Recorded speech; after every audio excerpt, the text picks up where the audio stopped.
Hello guys, welcome to Chaya classes. Today we will discuss Kasijura case, the third historical case of Indian legal history, 1779 to 80.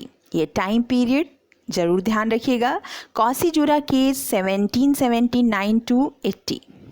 The Kasijura case widened the differences between the Supreme Court and the Supreme Council furthermore.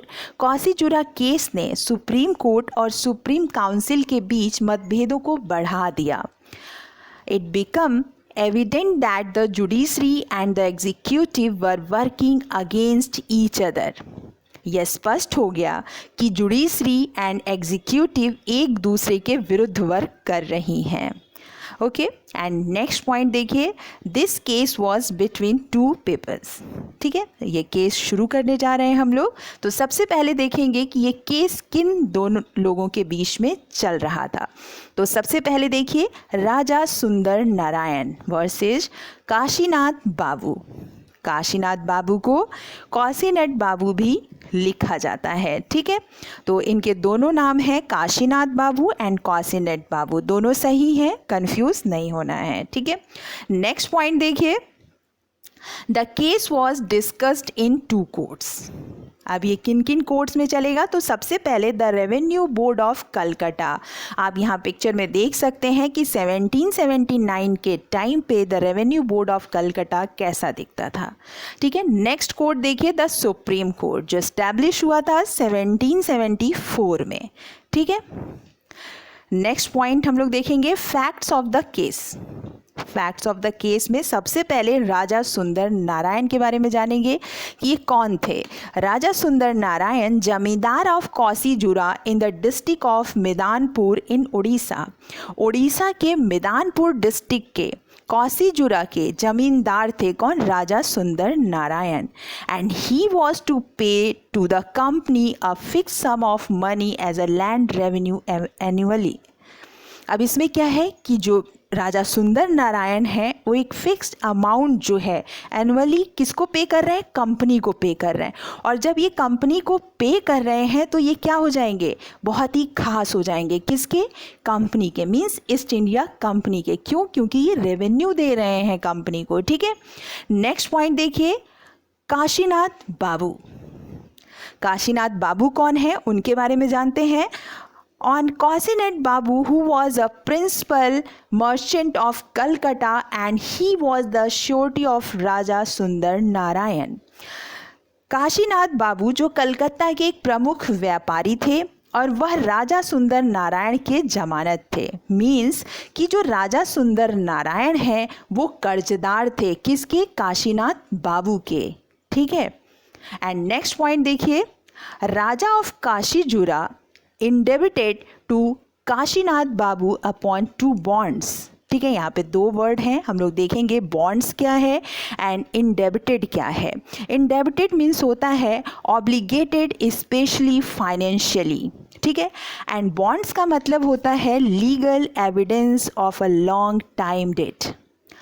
तो अब यहाँ पर क्या हो रहा है कि जो कासीजुरा के राजा हैं वो काशीनाथ बाबू को दो बॉन्ड दे रहे हैं. मीन्स अब ये क्यों दो बॉन्ड दे रहे हैं? देखिए, दो बॉन्ड का मतलब आप समझ गए कि एक लंबे समय के लिए जब कर्ज लेते हैं तब उसके लिए लीगल एविडेंस देते हैं कि मैं इसको इतने टाइम पर पे कर दूंगा. ठीक है, तो which Raja had executed at Calcutta in favour of Kashinath बाबू.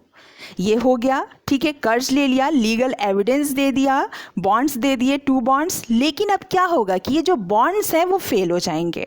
तो जब फेल हो जाएंगे तो काशीनाथ बाबू क्या करेंगे? अपने पैसे के लिए कुछ तो करेंगे कि जो उन्होंने कर्ज दिया है उनको वापस मिल जाए.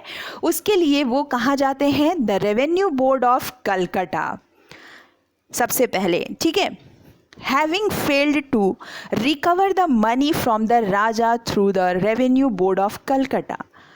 यहाँ पे क्या हुआ कि काशीनाथ बाबू विफल हो गए किस चीज़ में, राजा से धन वसूल करने में फेल हो गए। ठीक है, तो अब क्या करेंगे कि वो कहीं ना कहीं तो जाएंगे क्योंकि उनको अपना पैसा चाहिए जो उन्होंने राजा सुंदर नारायण को दिया है, तो वो जाएंगे सुप्रीम कोर्ट। तो नेक्स्ट हम लोग जो कोर्ट देखेंगे वो सुप्रीम कोर्ट देखेंगे जो बहुत ही इम्पॉर्टेंट रोल प्ले करेगा इस केस में। ठीक है, तो यहाँ पे देखिए Kashinath Babu filed a debt suit against the Raja in the supreme Court at Calcutta on August 13, 1779। अब यहाँ से मेन केस शुरू हो रहा है जो हम लोगों को समझना है। ठीक है, कि यहाँ पर काशीनाथ बाबू सबसे पहले केस फाइल करेंगे कहाँ पे, सुप्रीम कोर्ट में। कब, 13 अगस्त 1779 को। ठीक है, और अब सुप्रीम कोर्ट क्या करेगा, देखिए the supreme Court thereupon issued a writ of capias for the arrest Raja of Kashijora. Supreme court ने कौशिकजुरा के राजा को गिरफ्तार करने के लिए कैपियस एक रिट जारी किया। अब हम लोग यहाँ पे समझते हैं रिट। रिट क्या है, ऑर्डर है। ठीक है, कि सुप्रीम कोर्ट ने ऑर्डर इशू किया। क्या ऑर्डर किया, कैपियस। जो रिट है वो कौन सी है, कैपियस। इसका मतलब है वारंट, वारंट जारी करना। ठीक है, किस चीज़ के लिए, अरेस्ट करने के लिए, वारंट ऑफ अरेस्ट। ठीक है, और किसको अरेस्ट करना है, राजा ऑफ कौशिकजुरा मीन्स सुंदर नारायण को। लेकिन अब क्या होगा, क्या सुंदर नारायण अरेस्ट हो जाएगा, देखिए नेक्स्ट पॉइंट। द डिफेंडेंट, जो डिफेंडेंट है, द राजा अब्सकॉन्डेड। अब यहाँ पे क्या होगा, एक तड़ी पार आपने वर्ड सुना होगा, मीन्स की फरार हो जाना। ठीक है, तो अब जो राजा सुंदर नारायण है वो क्या हो गया, अब्सकॉन्डेड हो गया। Hence the writ was return unexecuted. अब क्या होगा भाई, जब राजा को अरेस्ट करने के लिए रिट जारी की गई तो राजा तो फरार हो गया, तो इसलिए रिट को निष्प्रभावी वापस कर दिया गया। ठीक है, क्योंकि राजा ही नहीं है। अब नेक्स्ट पॉइंट देखिए, इन द मीन टाइम, इसी बीच अब क्या होगा कि the collector of Midnapore reported the matter of the governor General and council. इसी बीच जो मिदानपुर का कलेक्टर है उसने इस पूरे मामले की सूचना गवर्नर जनरल और उसको काउंसिल को दे दी।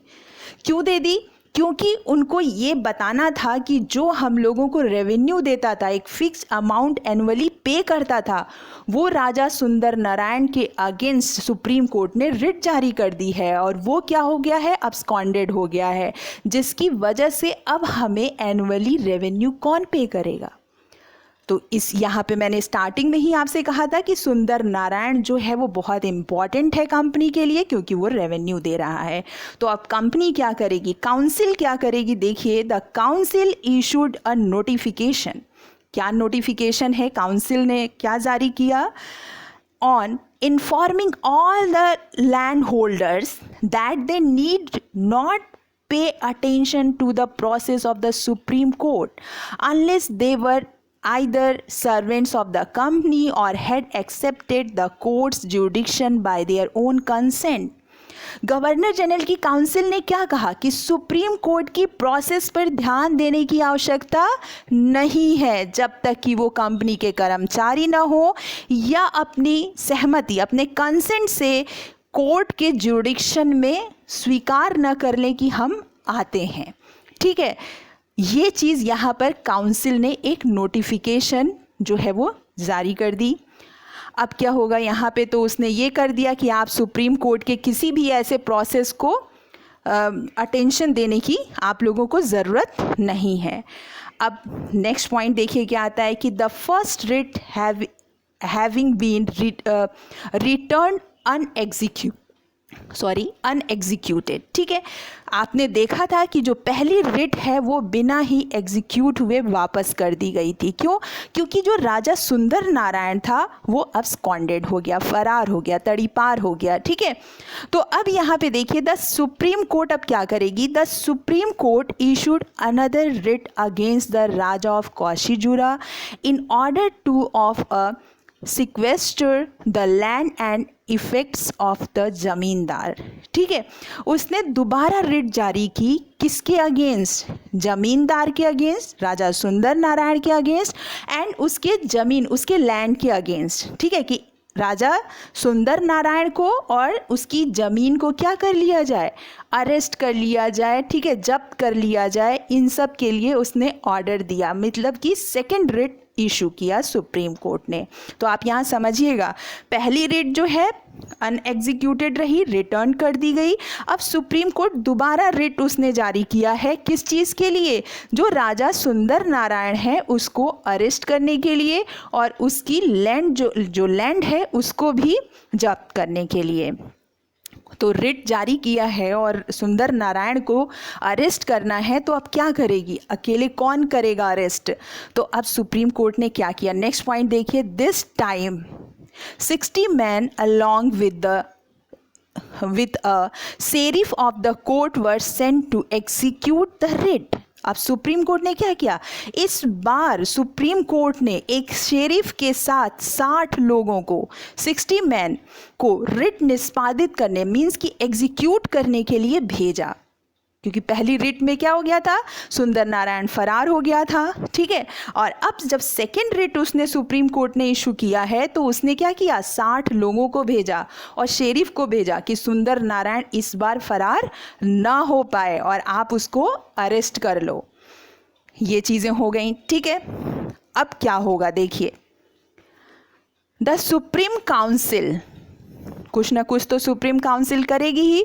तो देखिए, the Supreme Council also directed the collector of Midnapore, उसने मैदानपुर के कलेक्टर को ऑर्डर दिया। क्या ऑर्डर दिया यहाँ पर देखिए, कि the zamindar alleged that sheriff's man entered his house, injured his servants, forcibly broke upon the door and entered his जमानत।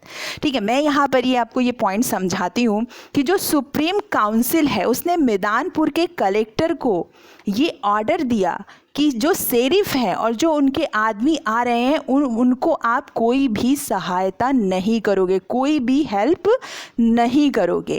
एंड जमींदार ने ये आरोप लगाया शेरिफ और उनके आदमियों पर कि मेरे घर में उन्होंने घुसकर मुझे इंजर्ड किया। ठीक है, हमारे सर्वेंट्स को और हमारी चीज़ों को, हमारे डोर को उन्होंने तोड़ दिया। ठीक है, और डायरेक्ट हमारे घर में एंटर कर गए। तो इस तरीके से जमींदार ने ये एलिगेशन लगाया शेरिफ और शेरिफ के आदमियों को, और जो सुप्रीम काउंसिल है उसने कलेक्टर को ये ऑर्डर दिया कि आप शेरिफ और उनके आदमियों की कोई भी हेल्प नहीं करेंगे। अब नेक्स्ट पॉइंट देखिए, यहाँ पर सुप्रीम काउंसिल और सुप्रीम कोर्ट के बीच में आप समझ सकते हैं कि किस तरीके से डिस्प्यूट चल रहा है। Thereupon, अब क्या होगा? The Supreme Council directed Colonel Ahmuty, the officer commanding the troops at Midnapore, to dispatch sufficient force. अब लग रहा है सुप्रीम काउंसिल को कि ऐसे काम नहीं चलेगा। उसने कर्नल को ऑर्डर दिया, क्या ऑर्डर दिया? कि एक फोर्स जो है वो डिस्पैच की जाए। कहाँ पे? मैदानपुर में, जितनी भी ज़रूरत हो। ठीक है, intercept and arrest sheriff and his man. अब उसको लगा कि ऐसे काम नहीं चलेगा, तो उसने, सुप्रीम काउंसिल ने कर्नल अहमदी को आदेश दिया, ऑर्डर दिया कि आप जो है मैदानपुर में एक सफिशिएंट फोर्स भेजिए और intercept and arrest sheriff and his man, kept them in confinement for 3 days। अब वहाँ पर उनको अरेस्ट कर लिया, शेरिफ और शेरिफ के आदमियों को, और उनको 3 दिन के लिए कैद कर लिया। And they then sent them to Calcutta as a prisoners। अब आप देख रहे हो कि सुप्रीम काउंसिल कितना ज़्यादा आगे बढ़ रही है। ठीक है, वो सुप्रीम कोर्ट के शेरिफ को अरेस्ट करने के लिए बोल दिया, उसके आदमियों को अरेस्ट करने के लिए बोल दिया, और 3 days तक उनको अरेस्ट रखा और उसके बाद उन्हें कलकत्ता सेंड कर दिया एज अ कैदी, आप कह सकते हो, प्रिजनर्स। अब क्या होगा? जो शेरिफ है और शेरिफ के आदमी कहाँ चले गए?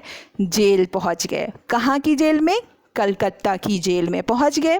उन्होंने अब जब खुद ही कैद हो गए तो वो सुंदर नारायण को कहाँ अरेस्ट कर पाएंगे? मीन्स कि जो राजा सुंदर नारायण है वो अभी तक अरेस्ट नहीं हुआ। और अरेस्ट कौन हो गया? शेरिफ और शेरिफ के आदमी अरेस्ट हो गए। ठीक है, अब देखिए क्या शेरिफ के आदमी छूटते हैं। नेक्स्ट पॉइंट देखिए, the sheriff and his man were finally released by supreme council. क्या होगा? अब शेरिफ और शेरिफ के आदमियों को फाइनली जो है रिलीज़ कर दिया। किसने? सुप्रीम कोर्ट ने, ये सुप्रीम काउंसिल ने। यहाँ ध्यान रखिएगा, सुप्रीम काउंसिल ने शेरिफ एंड उसके आदमियों को जो है वो रिलीज कर दिया। बट उसके साथ क्या ऐसे ही तो रिलीज़ किया गया नहीं होगा, कुछ इंस्ट्रक्शन दिया होगा। तो सुप्रीम काउंसिल ने रिलीज़ किया, but the governor general directed them to resist any further writ of supreme council. लेकिन गवर्नर जनरल ने उन्हें सर्वोच्च जो परिषद के किसी भी रिट के विरोध करने का निर्देश दिया। ठीक है, कि जो सुप्रीम काउंसिल है उसके आप किसी भी रिट का विरोध करने का निर्देश किया। ठीक है, कि आप उसको फॉलो नहीं करेंगे। ठीक है, एंड नेक्स्ट पॉइंट देखिए, Kashinath Babu brought an action against the governor General and the council in Supreme Court. अब यहाँ पे आपने देखा कि किस तरीके से वहाँ पर राजा सुंदर नारायण अरेस्ट नहीं होता है। ठीक है, और काशीनाथ बाबू को क्या है, अपना पैसा वापस चाहिए। लेकिन यहाँ पर गवर्नर जनरल की काउंसिल और सुप्रीम कोर्ट कैसे आपस में अपने ईगो में ले लिए हैं और किस तरीके से एक दूसरे के अगेंस्ट खड़े हो गए हैं। तो Kashinath Babu brought an action, फिर उन्होंने एक्शन लिया against the governor General and the council in Supreme Court. Kashinath Babu ने क्या किया? सुप्रीम कोर्ट में गवर्नर जनरल और उसकी परिषद के खिलाफ कार्रवाई की। क्यों कार्रवाई की? क्योंकि उन्होंने शेरिफ और उसके आदमियों को क्या किया था? अरेस्ट कर लिया था। इसलिए इन्होंने जो है कार्रवाई की। कहाँ? सुप्रीम कोर्ट में। अब क्या होगा? Aggrieved by the action of governor General and council in interfering with the case. ठीक है, अब आप देख रहे हो कि किस तरीके से गवर्नर जनरल एंड उसकी काउंसिल जो है इंटरफेयर कर रही है इस केस में। इससे परेशान होकर काशीनाथ बाबू, अब हम लोग काशीनाथ बाबू को देख रहे हैं कि Kashinath Babu brought an action against the governor General and his council. हम लोग ने ऊपर देखा ही कि काशीनाथ बाबू परेशान हो गए कि मैं जिस चीज़ के लिए सुंदर नारायण पे केस किया वो पैसा तो मुझे मिल नहीं रहा है, बल्कि उसमें बहुत ज़्यादा इंटरफेयर कर रही है गवर्नर जनरल और उसकी काउंसिल। तो काशीनाथ बाबू ने क्या किया? एक्शन ले लिया अगेंस्ट गवर्नर जनरल और उसकी काउंसिल के against for having assaulted the sheriff and his man and taking back the property seized। ठीक है, कि जिस तरीके से उन्होंने शेरिफ और उसके मैन को अरेस्ट किया तो इसलिए उन्होंने उसकी प्रॉपर्टी सीज्ड करने के लिए और शेरिफ और उसके मैन को अरेस्ट करने के लिए गवर्नर जनरल और उसकी काउंसिल के अगेंस्ट इन्होंने एक्शन ले लिया। और इस एक्शन लेने के पीछे मोटिव क्या था काशीनाथ बाबू का? देखिए, with a motive to deprive him. जो काशीनाथ बाबू हैं उनका मोटिव क्या है ये गवर्नर जनरल की काउंसिल के अगेंस्ट एक्शन लेने का? Of the recovery of his debt from Raja of Kashijora, कि काशीजुरा के जो राजा हैं उनसे अपने कर्ज की वसूली वो नहीं कर पा रहा था और वसूली करने के लिए वो जो कोशिश कर रहा था उसमें गवर्नर जनरल और उसकी काउंसिल बहुत ज़्यादा इंटरफेयर कर रही थी। तो अब नेक्स्ट पॉइंट देखिए क्या होगा। फिर सुप्रीम कोर्ट एक रिट इशू करेगी। आप इन चीज़ों को काउंट करते रहेगा, बहुत कन्फ्यूज़न हो सकती है आपको, लेकिन यहाँ पे बस थोड़ी सी कन्फ्यूज़न है क्योंकि ये जो है एक दूसरे के अगेंस्ट खड़े हो गए हैं। ठीक है, कौन? सुप्रीम काउंसिल और सुप्रीम कोर्ट। तो अब नेक्स्ट पॉइंट देखिए, the supreme court issued writ again against the members of the council excluding Hasting and barbell.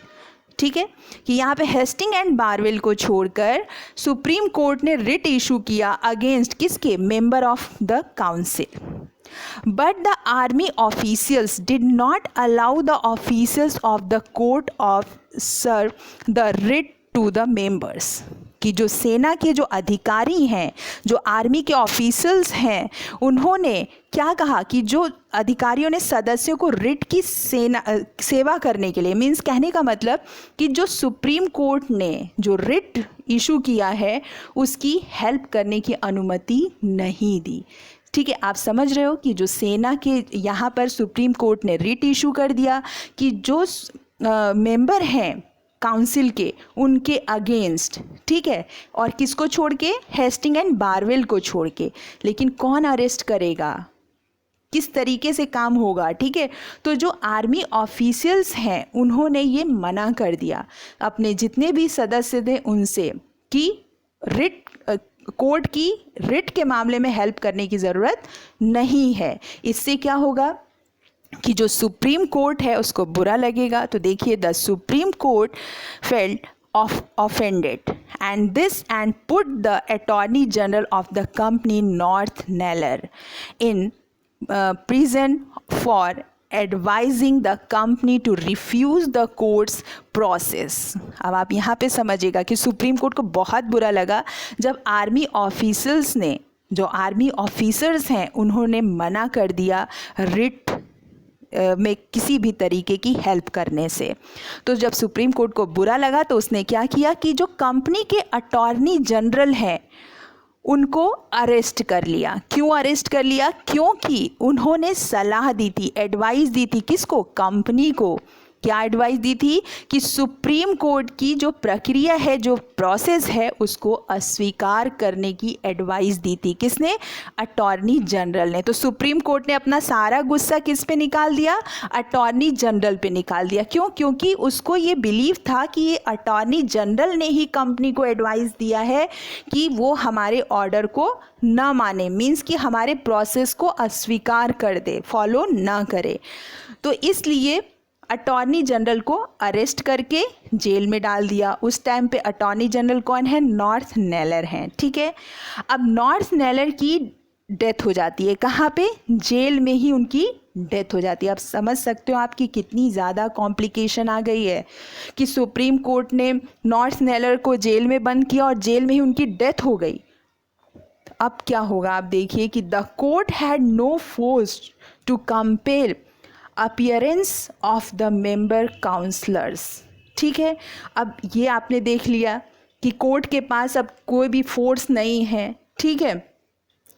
It was at this stage, अब क्या हो रहा है कि अब इस स्तर पे आके, मीन्स कि इस स्टेज पे आके आप खुद भी देख रहे हो कि किस तरीके से सुप्रीम कोर्ट और सुप्रीम काउंसिल के बीच किस तरीके से डिस्प्यूट शुरू हो गया है। तो इस स्टेज पर आके काशीनाथ बाबू को क्या रियलाइज़ हो रहा है? Kashinath Babu withdraw his suit against Raja of Kashijora, उन्होंने अपने केस को विदड्रॉ कर दिया। And the governor General and council in view of the serious consequences arising out of the case. ठीक है, अब यहाँ पर मैं आपको बता दूँ कि इस स्तर पर आके काशीनाथ बाबू ने मामले से उत्पन्न होने वाली गंभीर परिणाम को देखते हुए काशीजुरा के राजा और गवर्नर जनरल और उसकी परिषद के खिलाफ अपना मुकदमा वापस ले लिया। समझ रहे हो आप? उन्होंने सबसे पहले राजा पे केस किया था, जो उनका कर्ज लिया था वो भी वापस ले लिया। सेकेंड टाइम उन्होंने गवर्नर जनरल और उसके परिषद, उसकी काउंसिल के खिलाफ उन्होंने केस किया था, वो भी वापस ले लिया। क्यों? क्योंकि अब वो परेशान हो चुके थे, क्योंकि इतनी ज़्यादा कॉम्प्लिकेशंस आ गई थी। ठीक है, तो ये फाइनल रिजल्ट था कि काशीनाथ बाबू ने अपना केस वापस ले लिया था। अब हम लोग लास्ट में कंक्लूज़न देख लेते हैं। मैंने कंक्लूज़न इसलिए रखा है क्योंकि इसमें इम्पॉर्टेंट एक्ट है जो आपके कोर्स में भी है, तो आपको जानना है कि वो एक्ट क्यों लाया गया था। ठीक है, उससे रिलेटेड क्वेश्चंस भी पूछे जाते हैं, इसलिए कंक्लूज़न भी इम्पॉर्टेंट है।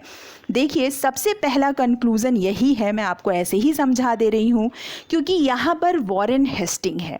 वॉरेन हेस्टिंग कौन है? गवर्नर जनरल है, और उसका फ्रेंड कौन है? एलिजा इम्पे है। ठीक है, तो ये कंक्लूजन में देखा गया है कि हेस्टिंग ने काउंसिल को ज़्यादा इम्पोर्टेंस दी फ्रेंडशिप की जगह।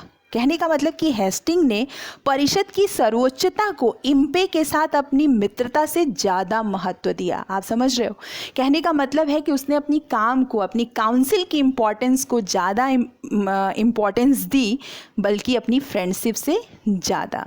अब नेक्स्ट पॉइंट देखिए, when Warren Hasting ordered the military to arrest the sheriff of the court, ठीक है, उन्होंने, आपने देखा था कि जब से सबसे पहले वॉरेन हेस्टिंग ने क्या किया था, अपनी सेना को भेजा था, मिदानपुर के जो कलेक्टर हैं उनको ऑर्डर दिया था कि एक फ़ोर्स भेजी जाए और शेरिफ और उसके आदमियों को गिरफ्तार किया जाए। हम लोग पीछे अभी डिस्कस किए हैं, वो बात यही है। तो जब sheriff of the court he declared, जब ये बात वो डिक्लेयर्ड कर रहे थे, तब उन्होंने क्या कहा था, एक कमेंट है वो देखिए, we are upon the eve of an open war with the court, हम अदालत के साथ एक खुले युद्ध की पूर्व संध्या पर खड़े हैं। आप समझ रहे हो कि यहाँ पर उन्होंने खुल के ये बात कही है कि हम इस समय कहाँ, किसके साथ युद्ध के लिए खड़े हैं, सुप्रीम कोर्ट के साथ युद्ध के लिए खुले तौर पर खड़े हैं। तो ये बात भी ये है कि क्लियर हो जाता है जो हम लोगों ने स्टार्टिंग में डिस्कस किया था। एंड नेक्स्ट पॉइंट देखिए, अंडर दिस सिचुएशन इन मार्च 1779, अब क्या होता है कि ये सिचुएशन आपने देखा कि कितनी कॉम्प्लिकेशन आपने देख ली इस कोर्ट में। A petition sign by all the prominent British inhabitants of Bengal, servants of the company, zamindars, was sent to British Parliament against the excesses of Supreme Court in Bengal। ठीक है, इन सब लोगों ने एक लेटर लिखा British parliament के लिए, ठीक है, क्या जो भी सिचुएशन यहाँ पर बन रही थी सुप्रीम कोर्ट की, और क्या यहाँ पर हो रहा था गवर्नर जनरल काउंसिल और सुप्रीम कोर्ट के बीच में, वो सारी जो बातें हैं उन्होंने ब्रिटिश पार्लियामेंट के में रखी। तो अब क्या उसका रिजल्ट आएगा कि इन सब लोगों ने जो रखा, as a result of the parliamentary committee was appointed, इसके परिणाम स्वरूप एक संसदीय समिति का गठन किया गया। ठीक है, पार्लियामेंट्री कमेटी जो है वो अपॉइंट की गई, और इस कमेटी ने क्या किया, एक डिटेल्ड रिपोर्ट तैयार किया, किसके बीच में, conflict between the supreme court and the council और सुप्रीम कोर्ट के बीच में जो कॉन्फ्लिक्ट था उसकी एक डिटेल्ड रिपोर्ट तैयार की। और उसके बाद क्या हुआ कि द पार्लियामेंट, जो पार्लियामेंट है, therefore passed an act of settlement in 1781, और पार्लियामेंट ने क्या किया, सेटलमेंट एक्ट पारित किया 1781, और जो आपके कोर्स में भी है एक्ट ऑफ सेटलमेंट। ठीक है, तो ये अब आप जानो, ये क्वेश्चन पूछा जाता है कि एक्ट ऑफ सेटलमेंट क्यों लाया गया, किसके बीच डिस्प्यूट को दूर करने के लिए लाया गया, तो सुप्रीम कोर्ट और एग्जीक्यूटिव, जुडिशरी और एग्जीक्यूटिव के बीच में जो डिस्प्यूट हो रहे हैं उसको दूर करने के लिए एक्ट ऑफ सेटलमेंट लाया गया। तो आप देख सकते हो कि किस तरीके से डिस्प्यूट हुआ सुप्रीम कोर्ट और गवर्नर जनरल की काउंसिल में। तो मुझे उम्मीद है कि आपको ये केस अच्छे से समझ आ गया होगा, और अगर समझ आ गया है तो मेक श्योर कि आप एक लाइक का बटन दबा के हमें मोटिवेशन दें और एक पॉजिटिव कमेंट ज़रूर करें। Thank you.